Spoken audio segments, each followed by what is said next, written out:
So for my dish for the ethnic studies project for recipe that I want to keep for the next generation, I would choose enchiladas suizas. And for the first step for this dish, you would need to burn some chiles pasilla. The way you do this is simply put them on top of the stove while it's on, so they start burning, and after they stop burning at a certain point, you are gonna let them rest so you can peel off the skin of these chiles, and then you'll use them to make your salsa suiza.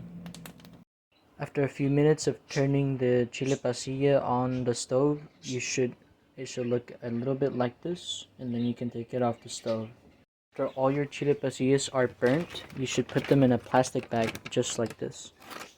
Close the bag and let them rest for a few minutes.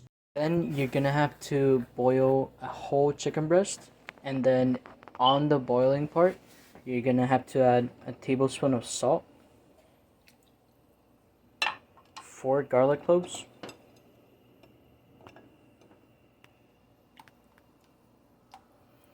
3 bay leaves, and then 8 allspice.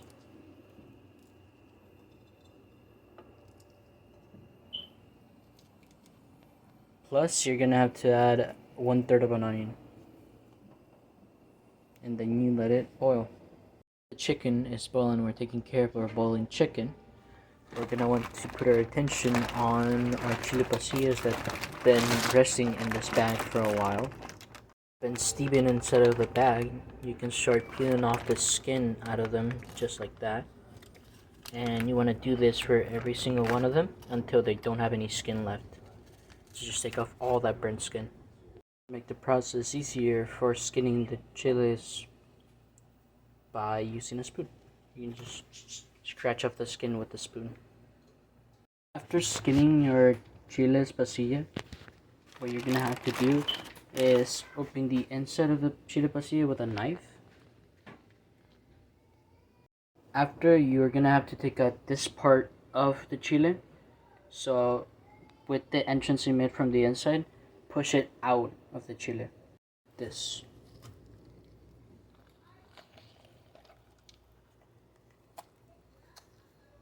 And then you have it. You want to take out the seeds of the chile because this is what it makes it spicy. You want your sauce to be too spicy. So with a knife or with a spoon, take out the entirety of the seeds inside the chile. After your chicken is done from boiling, put it in a bowl, and then you can start to shred it. Now, to fry your tortillas for your enchiladas, you must put 2 tablespoons of oil. You're not going to deep fry the tortillas, rather just fry them from the side, so you don't need as much oil. However, you can keep adding as much as you need for how many tortillas you'll need for your enchiladas. Your tortillas, you don't have to have it as long in the pan, you just have to fry it slightly, something like this. Since you're gonna fill it up and you don't want it to get all crunchy and you're unable to roll it up.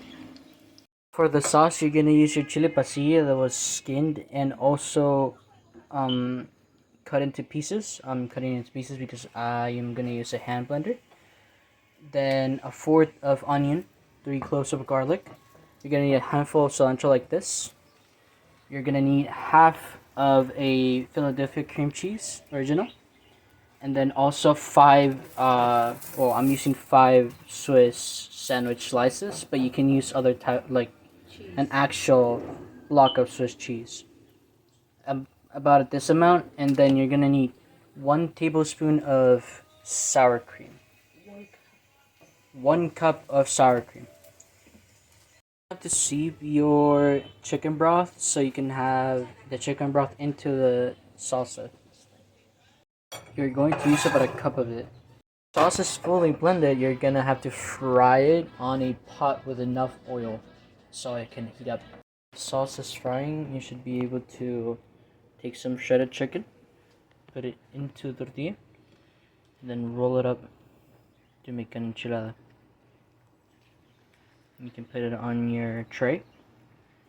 So you can later put the sauce on it and then bake it. After you have all your enchiladas on the tray, you can add your salsa suiza on it.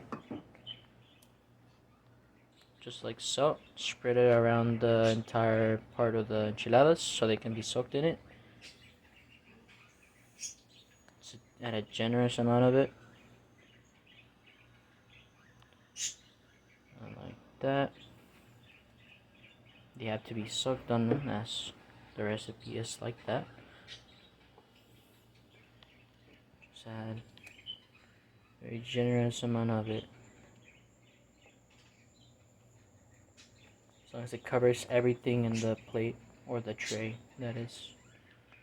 But we're gonna bake these.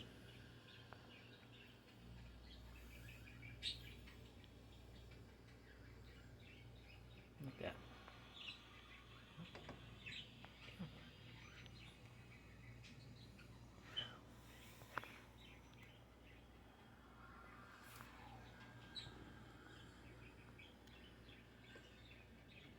Now that the entirety of enchiladas are covered in the tray, you're gonna have to sprinkle some of that shredded Monterey Jack cheese on it.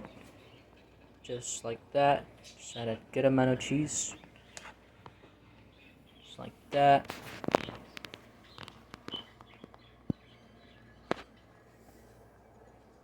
Then,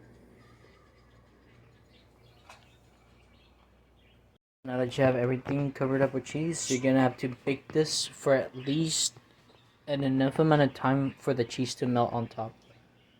About 15 minutes in the oven. Cheese finishes melting, you can top it off with sour cream, cilantro, or diced onions, however you like it. That'll be it. This would be the final product.